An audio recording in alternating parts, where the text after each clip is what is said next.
बिन माँ की बहू। साक्षी के पैदा होते ही उसकी माँ गुजर जाती है, जिसके बाद उसके पिता आलोकनाथ अकेले ही उसका पालन पोषण करते हैं। 16 साल की उम्र से ही साक्षी ने घर चलाने के लिए नौकरी शुरू कर दी थी। बेटी से बढ़कर एक बेटे की तरह वो अपने पिता को कंधे से कंधा मिलाकर काम में हाथ बटाती रहती है। साक्षी, मेरे होते हुए तुझे नौकरी करने की कोई जरूरत नहीं है। तेरे हर शौक पूरे करने के लिए मैं अभी जिंदा हूँ। और आपकी शौक का क्या पापा?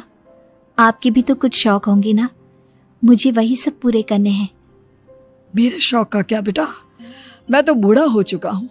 मेरे शौक तो तेरी माँ के साथ ही कब के मर चुके हैं। अब तो सिर्फ एक ही सपना है मेरा कि जल्दी से किसी अच्छे लड़के को देखकर तेरी शादी करा दूं। क्या पापा, आपकी हर बात मेरी शादी पर आकर ही क्यों अटक जाती है? अगर मैं चली गई तो आपका ख्याल कौन रखेगा? इसलिए मैं आपको छोड़कर कहीं नहीं जाऊंगी। अरे बेटा, एक ना एक दिन हर लड़के को जाना ही पड़ता है, तुझे भी जाना तो होगा ही। अपने पिता की बातों से निराश होकर साक्षी अपने रूम में चली जाती है। पिता से दूर होने के ख्याल से ही वो फूट फूट कर रोने लगती है। कुछ दिनों के बाद, आलोकनाथ जी, हमारी नजर में एक लड़का है। उसके पास बंगला, कार, सब कुछ है। सुना है करोड़पति लोग हैं वो।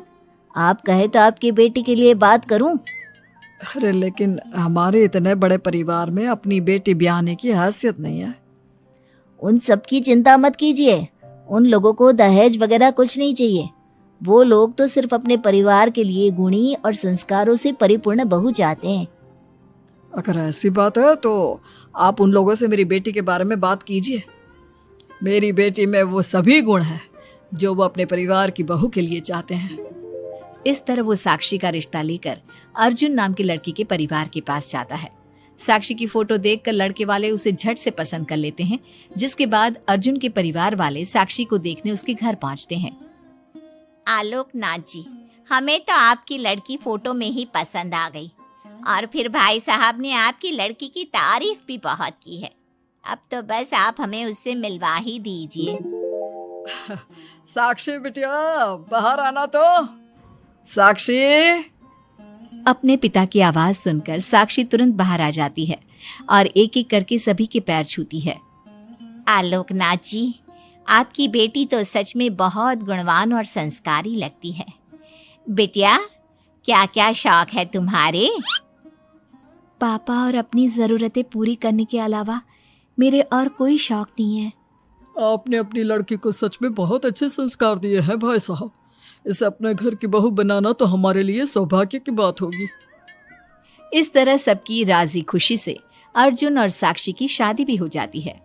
साक्षी की सास उसे एक माँ का भरपूर प्यार देती है और कभी उसे मायके की कमी महसूस नहीं होने देती। साक्षी बेटा, तू आराम कर। सुबह से घर के काम पर लगी है, थक गई होगी अब बिटिया। नहीं माँ, मैं ठीक हूँ, आप चिंता मत कीजिए। मैंने कहा ना, अपने रूम में जाकर आराम कर। अरे काम की टेंशन मत ले। अपनी सास की जिद के आगे हार मानकर साक्षी अपने रूम में चली जाती है। थोड़ी देर बाद उसका पति भी वहां पहुंच जाता है। साक्षी, तुमने मेरी रेड कलर की फाइल देखी क्या? जी नहीं, मैंने तो आपकी कोई फाइल नहीं देखी। साक्षी, तुमसे मेरी एक फाइल तक नहीं संभाली जाती। 1000 बार बोला है तुमसे कि मेरे सामान को हाथ मत लगाया करो। मेरी सुनती ही कहाँ हो तुम? माँ ने बहुत सर पर चढ़ा रखा है तुम्हें। अर्जुन के इतना कहते ही साक्षी रोने लगती है। साक्षी के रोने की आवाज सुनकर उसकी सास वहां पर आ जाती है। साक्षी बेटा, क्यों रो रही है? इस नालायक ने कुछ किया है क्या? साक्षी अपनी सास मीना को सारी बात बताती है। क्यों? गधे, अपनी फाइल का खुद तो ध्यान रखता नहीं और बहू को ताने देता है। माँ, अब तो रहने ही दो। आपको हर समय अपनी बहू ही सही लगती है। सही लगती नहीं, सही है मेरी बहू। माँ समझाइए ना इन्हें, ये हर समय मुझ पर गुस्सा करते रहते हैं। खबरदार अर्जुन, जो आज के बाद तूने मेरी बहू के साथ ऐसा बर्ताव किया तो मुझसे बुरा कोई नहीं होगा।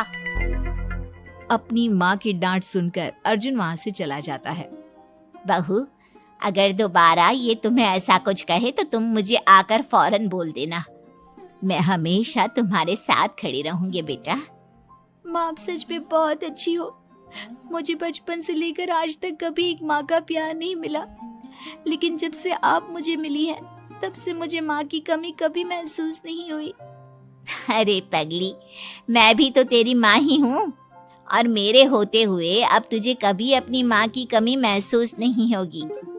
एक दिन, साक्षी, अब मैं तंग आ चुका हूँ तुमसे। भगवान के लिए मुझसे दूर रहा करो। अब मुझे ना चिढ़ होने लगी है तुमसे। अर्जुन, ये क्या तरीका है अपनी पत्नी से बात करने का? माँ प्लीज, आप रोज रोज इसकी पैरवी करने मत आया कीजिए। अरे क्या हुआ, सुबह सुबह तमाशा क्यों लगा रखा है? पापा, आपको पता है, इस साक्षी की वजह से मेरा लैपटॉप खराब हो गया है।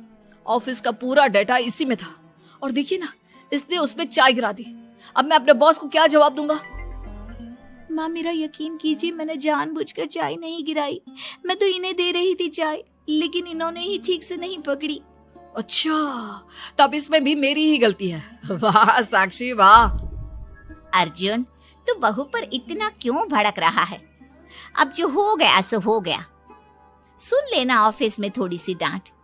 अब अपनी बीवी के लिए इतना तो कर ही सकता है ना तू। मैं आपके लिए दूसरा लैपटॉप ले आऊंगी, आप परेशान मत होइए। कोई जरूरत नहीं है उसकी, मैं खुद ले लूंगा। मेहरबानी करके अब मेरे सामान से दूर रहना। इतना कहकर अर्जुन वहां से चला जाता है, जिसके बाद साक्षी फूट फूट कर रोने लगती है। चुप हो जा बेटा, उसकी बातों का बुरा मत माना कर। अरे वो तो पागल है। मीना के इतना कहते ही साक्षी उसे कसकर गले लगा लेती है। माँ, आप नहीं होती तो मेरा क्या होता?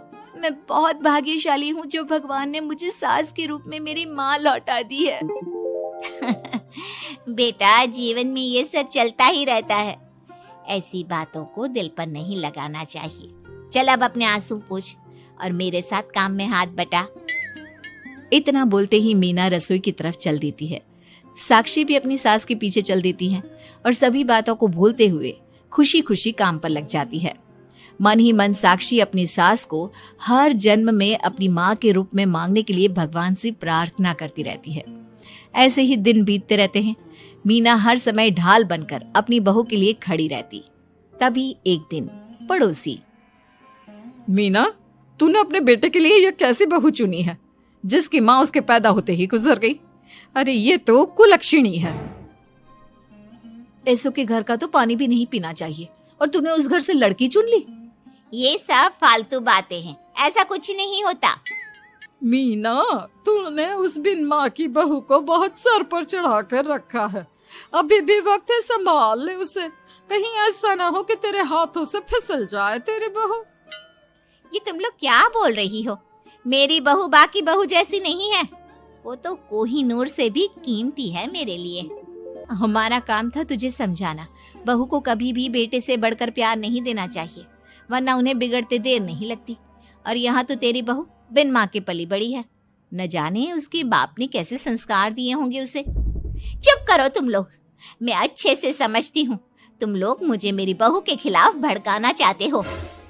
देख मीना, हम तेरी सहेलियां हैं, तुझे भड़काकर हमें कुछ नहीं मिलने वाला, लेकिन बहू को इतना सर पर चढ़ाना ठीक नहीं।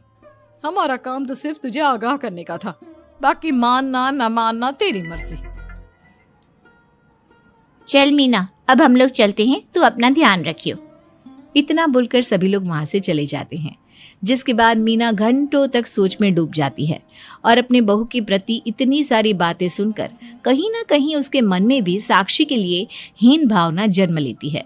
तभी वहां पर साक्षी भी आ जाती है। माँ जी, ये लीजिए चाय। रख दे और जा। क्या हुआ माँ जी, आप कुछ उखड़ी उखड़ी सी लग रही हैं। कहाँ ना जाए यहाँ से, एक बार में तुझे सुनाई नहीं देता क्या? अपनी सास का बदला सा व्यवहार देख साक्षी तुरंत वहां से चली जाती है। अगले दिन, बहू, बहू कहाँ चली गई? साक्षी! जी माँ जी। ये क्या, घर इतना गंदा कैसे हो रखा है? कभी हाथ पैर भी मार लिया कर इधर उधर, वैसे तो सारा दिन घर में नाचती रहती है। मैं अभी पूरा घर अच्छे से साफ कर देती हूँ माँ जी। एक हाथ में झाड़ू और दूसरे हाथ में बाल्टी लिए साक्षी चुपचाप घर के कामों में लग जाती है। शाम में, साक्षी, ऑफिस में मेरी कल बहुत जरूरी मीटिंग है, मेरे कुछ कपड़े प्रेस कर दो, मुझे कल जल्दी निकलना है। जी अभी कर देती हूँ। साक्षी अर्जुन के कपड़े प्रेस कर ही रही होती है, तभी उसके ससुर उसे आवाज लगा देते हैं, जिस पर वो भागते हुए उनके पास जाती है।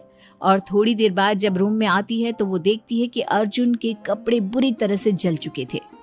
मैंने कहा था ना तुमसे कि कल ऑफिस के मीटिंग में मुझे यही कपड़े पहनने हैं, उसके बाद भी तुमने मेरे कपड़े जला दिए।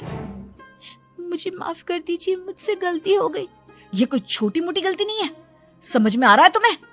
शोर की आवाज अभय और मीना भी वहां पहुंच जाते हैं। क्या हुआ, तुम दोनों लड़ क्यों रहे हो? पापा देखिए ना, इसने मेरी नई शर्ट जला दी जो मैं कल मीटिंग में पहनने वाला था। बेटा उसे मैंने ही आवाज दी थी, इसलिए वो शायद जल्दबाजी में प्रेस का बटन बंद करना भूल गई होगी। पापा अब आप भी माँ की तरह इसका साथ दे रहे हैं। अर्जुन, इस बार तू सही है और बहू गलत। आखिर वो इतनी लापरवाह हो कैसे सकती है? माँ जी प्लीज मुझे माफ कर दीजिए। अब तुम्हारी सजा ये है कि अभी और इसी वक्त तुम मेरे बेटे के लिए हूबहू ऐसी ही शर्ट ढूंढ कर ले आओ। जाओ। तुम्हारा दिमाग खराब हो गया है क्या? इस समय कहाँ जाएगी हमारी बहू? और अब तो सारी दुकानें भी बंद होने वाली होंगी। अगर दुकानें बंद हो भी गई होंगी तो उसे खुलवाकर मेरे बेटे के लिए शर्ट लेकर आओ। माँ रहने दीजिए, इन सब की कोई जरूरत नहीं है। पापा ठीक कह रहे हैं, इस समय कहाँ जाएगी ये? मैं कोई दूसरा शर्ट पहन लेता हूँ। मैंने जो कह दिया सो कह दिया। अब गलती इसने की है तो सुधारना भी इसे ही पड़ेगा। जाकर शर्ट लेकर आओ। मीना की बातें सुनकर साक्षी रोते हुए वहां से चली जाती है और रात के 10 बजे तक पति के लिए दुकानों पर जाकर कपड़े ढूंढती रहती है। थक हार कर करीब 12 बजे साक्षी कपड़े लेकर घर पहुंचती है। अर्जुन की ऑफिस के मीटिंग के लिए तुम्हें हूबहू वैसे ही कपड़े मिले या नहीं? ये रहे कपड़े मम्मी जी।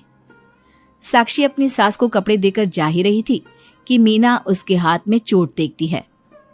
ये चोट कैसे लगी तुझे? पता नहीं, जल्दबाजी में शायद किसी चीज से लग गई होगी। इतनी बड़ी हो गई हो, अब अपना ध्यान रखना कब सीखोगी?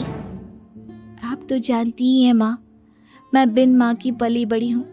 माँ के ना होने के कारण मेरे सर पर इतनी जिम्मेदारियां थी जिन्हें निभाते निभाते मैं खुद का ख्याल रखना ही भूल गई। लेकिन आप जानती हैं माँ, मुझे अब भगवान से कोई गिले शिकवे नहीं है, क्योंकि भले ही उन्होंने मुझसे एक माँ छीनी है, लेकिन उन्होंने आपको मुझे दिया है और अब आप ही मेरी माँ हैं। इतना कहकर साक्षी माँ से चली जाती है। साक्षी की बातों को सुनकर मीना को भी अपने कहे और अपनी गलतियों पर पछतावा होने लगता है, इसलिए वो बिना खाए पिए ही सो जाती है। अगले दिन, माँ जी कल का सारा खाना तो ऐसे ही पड़ा है, आपने अच्छे से खाना नहीं खाया था क्या? मुझे भूख नहीं थी कल।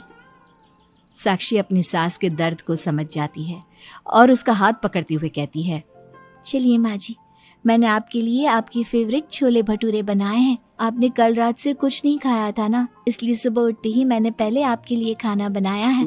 खाना तो तूने भी नहीं खाया होगा ना, चल जाकर पहले तू खा ले। माँ जी क्या हम साथ बैठकर खाना नहीं खा सकते प्लीज? बहुत दिन हो गए हैं। साक्षी के इस तरह बोलने से मीना का दिल पिघल जाता है और वो मान जाती है। साक्षी मीना के लिए खाना लगाती है, जिसका पहला निवाला मीना अपनी बहू को खिलाती है। मुझे माफ कर दे बेटा, मैं जानती हूँ पिछले कुछ दिनों से मैंने तुझे बहुत चोट पहुँचाई है, हो सके तो मुझे माफ कर देना। नहीं नहीं माँ जी, आपका पूरा हक है मुझे डांटने का। मुझे आपकी किसी भी बात का कभी बुरा नहीं लगा। अपनी सहेलियों की बातों में आकर मैंने अपने दिल में तेरे लिए नफरत पाल ली थी, लेकिन कल जब तुझे रोते बिलखते देखा तो मेरी ममता फिर से लौट आई। मुझे माफ कर दे बेटा, मैं एक अच्छी सास नहीं बन सकी। किसने कहा आपसे कि आप अच्छी सास नहीं हैं? आप तो वर्ल्ड की बेस्ट सास हो, और सच कहूं उससे भी बढ़कर बेस्ट बेस्ट बेस्ट बेस्ट मेरी माँ हो आप। इतना कहकर साक्षी अपनी सास को गले लगा लेती है और उसके बाद दोनों पहले की ही तरह हंसी खुशी साथ रहने लगते हैं।